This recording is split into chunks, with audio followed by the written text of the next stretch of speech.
روز بخیر بینندگان عزیز، سرخطی رویدادهاست. امروز 14 ایون منظورتان از استودیوی مرکزی رادیو زودی. در 10 دقیقه بعدی در برابر دیگر موضوعها از تندبادی سخت در دوشنبه خواهیم گفت که بوم بلند اوشیانه را کنده است. تحقیق کشتاری مدهش یک اویله در نویه جیهون. روسیه تمدید مهلت امتیاز به شهروندان خارجی را که فردا به پایان میرسد در نظر ندارد. شروع میکنیم از خبری باد و هوا. امروز هوای دوشنبه آفتابی و 33 درجه گرم پیش بینی شده است. ولی دیروز در پایتخت تاجیکستان تندباد وزید. این تندباد باعث کندن بالاپوش یک بنای بلند اوشیانه استقامتی در محله 47 شهر دوشنبه شد. در عکس و نوارهایی که شاهدان حادثه بر رادیو زودی فرستادند دیده می شود که بمب به بالای ماشین تاکسی زیر بنا افتاده شیشه آن را شکسته است. خوشبختانه کسی آسیب ندیده است.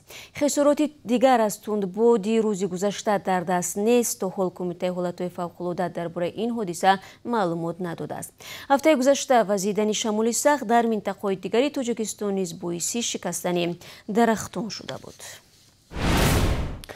با گذشت 2 روز از کشتاری بیرحمانه یک اویله در نویه جیهون سابق قمسنگیر تا هنوز وزارت کارهای داخلی تاجیکستان در این باره توضیح نداده است. محمدов اهلیدین پدر 39 ساله خانواده با 3 فرزندش در حادثه شب 12 ایون جان دادند. لطافت عزیز و همسر او در حالت کما قرار دارد. پسر 11 ساله این اویله نیز در بیمارستان می باشد. حادثه در دهه ترغاق رخ داده. هنوز سبب کشتاری مدهش معلوم نیست. به اطلاع تصدیق نشده افرادی نامعلوم اعضای اویله را با تبر به قتل رساندند. از مقامات نویه جیهون به رادیو زودی گفتند که تفتیشات هنوز ختم نشده است. ساکنان دهه به بازپرسی دعوت شدند. پیوندان کشته شده ها گفتند فعلا در رابطه با این حادثه هیچ کس بازداشت نگردیده است.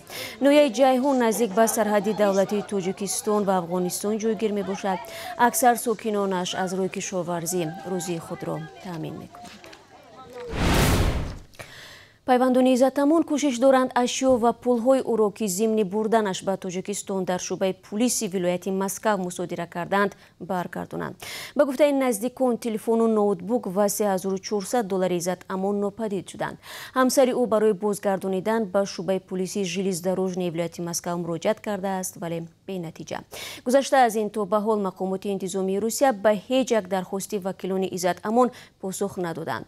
از این پیشتر شعبه کارهای داخلی در نویه پیچدنیکی مسکو برای گشودن پرونده جنایتی وابسته بر بودن این حقوقشناس جوابی رد داده بود. حالا عزتمون در بازداشتگاه موقتی وزارت عدلیه تاجیکستان نگهداری می شود. دیدار نزدیکانش با او در سیزو صورت نگرفته است. ضمناً آخر هفته گذشته پلیس مسکو 2 نفر از طرفداران عزتمون را برای پوشیدن لباس با عکس او بازداشت و بعد چند ساعت رها نمود ولی پروندهشان با اتهام ویران نمودن ترتیبات برگزاری میتینگ به دادگاه ارسال شده است.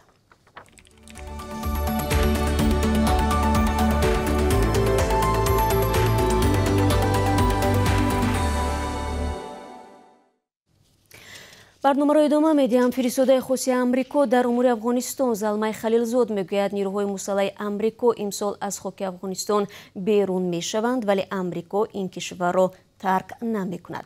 روز 13 ایون در شهر نورسلطان قزاقستان خلیلزاد درباره روند آشتی در افغانستان تفصیلات داد.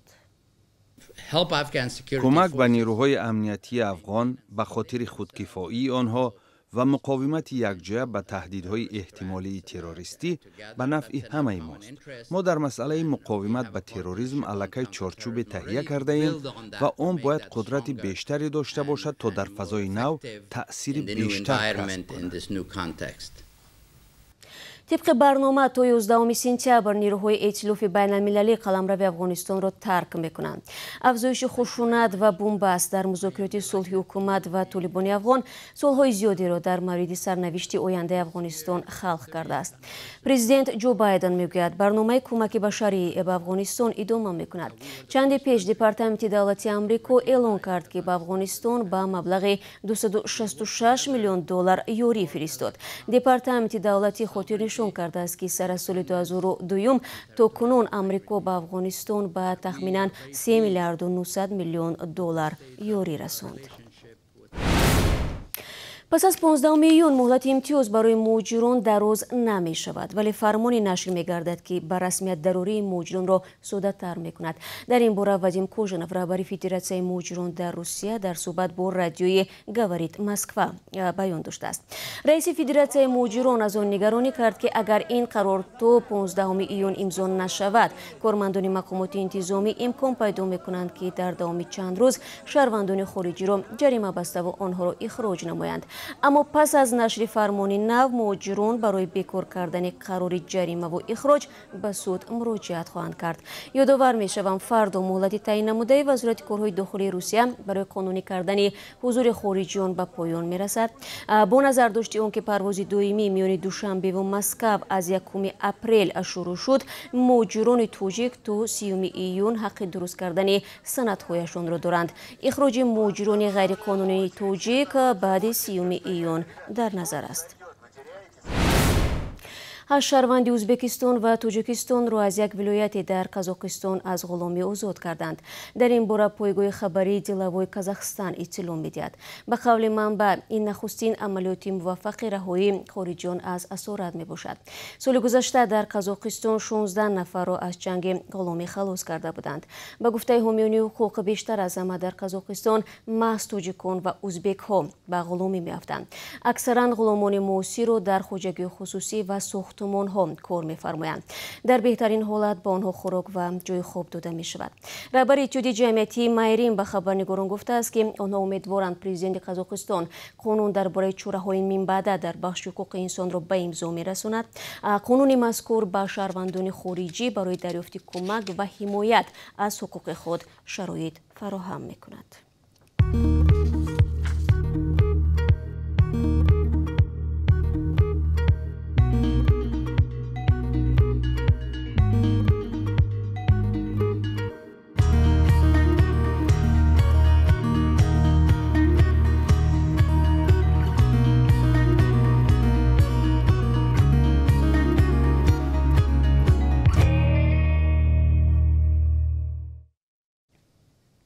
شما سرخط رویدادها را از رادیو آزادی تماشا دارید.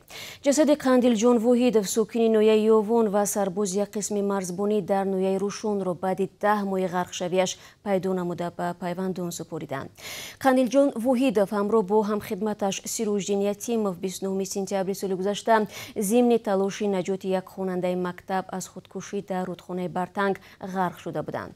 کمیته حالتهای فوق‌العاده خبری دریافت جسد را تصدیق نمود ولی جزئیات نداد. اما شاهدان و کاربران رادیو آزادی گفتند بعد معلوم نمودن هویت جسد سرباز را هفته گذشته در نویه یاوان به خاک سپاریدند. درباره تقدیر سیروژدین یتیمov چیزی گفته نمی شود. این دو سرباز در حال غرق شدند که تا انجام مهلت خدمتشان همگی چند روز دیگر باقی مانده بود. در همین حال دیروز جسد اردرشیر امردین 8 ساله را بعد 4 روز جستجو 200 متر پایین‌تر از محل غرق شدنش پیدا و دفن کردند. پسر بچه روز 9 ایون در دهه مهنت آباد نویه خراسان در آب کانال غرق شده بود. برای دریافت جسد ساکنان محلی دست به کار شدند و تنها بعد کم کردن آب کانال او را پیدا نمودند. کاربران آزادی با فرستادن نوار از یک سوختار در آرامگاه پشت بازار کاروان دوشنبه خبر دادند. به گفته مصاحبان ما، آتش سوزی روز 12 ایون و در پی گوگردبازی کودکان به عمل آمده است. مقامات رسما در این باره خبر ندادند، اما به گفته شاهدان سوختار بعد بیش از 1 ساعت خاموش کرده شده، اکثرا به درختان و سنگ‌های بالای قبرها ضرر رسانده است. حالا درباره قرب رسمی اسعار خارجی در تاجیکستان برایتان اطلاع می‌دهم. بانک ملی برای امروز 14 ایون 1 دلار و 11 سومانی و 31 درهم و 1 یورو را 13 سومانی و 72 درهم مقرر کرده است. امروز 1000 روبل روسی 157 سومانی و 40 درهم تعیین کرده است که نسبت آخر هفته گذشته 60 درهم بیشتر می‌باشد. بینندگان عزیز، نشر نوبتی سرخط رویدادها را به پایان می‌برم. اگر شما نیز شاهد حادثه شدید و عکس و نواری دارید که می‌خواهید نشر شود، لطفاً با ما در میان بگذارید. من شما را فردا در همین وقت منتظر خواهم بود. خود را احتیاط کنید و روز خوبی داشته باشید.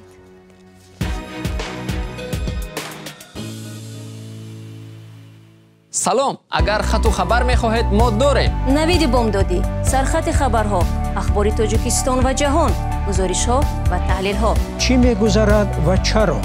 دانستن فهمیدن است. ضمیمه یا اپ ما را بگیرید.